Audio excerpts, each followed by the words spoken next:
السلام علیکم، welcome to my YouTube channel. آج ہم ذکر کریں گے قوم سمود کا۔ ویڈیو کو آخر تک دیکھیں اور ویڈیو اچھی لگے تو لائک اور سبسکرائب کر دیں۔ قوم سمود کا واقعہ قرآن مجید میں کئی بار ذکر کیا گیا ہے۔ یہ واقعہ انسانوں کو غرور، تکبر اور اللہ کے احکام کو جھٹلانے کے نتائج کے بارے میں سبق دیتا ہے۔ قوم سمود قوم عاد کی نسل سے تھی اور یہ لوگ ایک علاقے الحجر میں رہتے تھے جو مدینہ اور شام کے درمیان واقع تھا۔ یہ لوگ پہاڑوں کو تراش کر بڑی بڑی اور خوبصورت رہائش گاہیں بناتے تھے اور اللہ نے انہیں بہت نعمتوں سے نوازا تھا، لیکن وہ لوگ اپنے کفر اور غرور میں مبتلا ہو گئے اور اللہ کے احکام کی خلاف ورزی کرنے لگے۔ اللہ تعالیٰ نے قوم سمود کی ہدایت کے لیے اپنے نبی حضرت صالح علیہ السلام کو بھیجا۔ حضرت صالح علیہ السلام قوم کے ایک معزز اور نیک انسان تھے۔ آپ نے اپنی قوم کو اللہ کی طرف بلایا اور کہا کہ صرف اللہ کی عبادت کرو اور بتوں کی پوجا چھوڑ دو۔ آپ نے انہیں اللہ کی نعمتیں یاد دلائیں اور ان کے غرور و تکبر کے انجام سے خبردار کیا، لیکن قوم سمود کے اکثر لوگ حضرت صالح علیہ السلام کی دعوت کا مذاق اڑانے لگے اور آپ سے کوئی معجزہ دکھانے کا مطالبہ کیا۔ اللہ تعالیٰ نے حضرت صالح علیہ السلام کی دعا پر قوم سمود کو ایک عظیم معجزہ دکھایا۔ قوم کے لوگوں نے مطالبہ کیا تھا کہ ایک بڑی حاملہ اونٹنی پتھر سے نکلے۔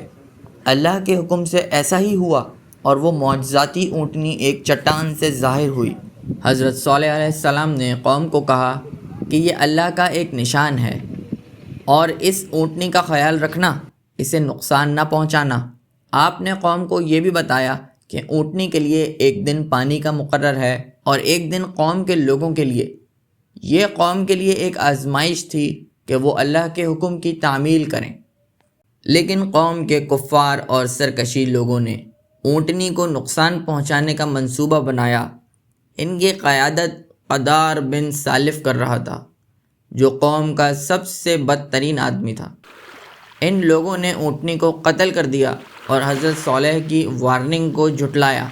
انہوں نے تکبر اور سرکشی کے ساتھ صالح علیہ السلام کو کہا کہ اگر آپ سچے نبی ہیں تو وہ عذاب لے آئیں جس کی آپ نے ہمیں دھمکی دی ہے۔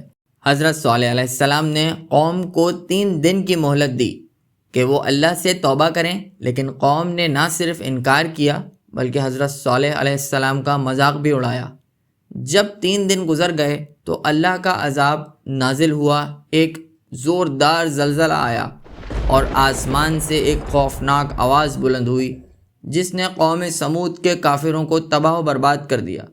ان کی عظیم الشان رہائش گاہیں کھنڈر بن گئیں اور وہ لوگ عبرت کا نشان بن گئے۔ یہ واقعہ ہمیں اپنے اعمال پر غور کرنے، اللہ کی ہدایت کی پیروی کرنے اور اللہ کی رضا کے مطابق زندگی گزارنے کی ترغیب دیتا ہے۔ اللہ ہم تمام کو سمجھنے کی اور عمل کرنے کی توفیق عطا فرمائے، آمین۔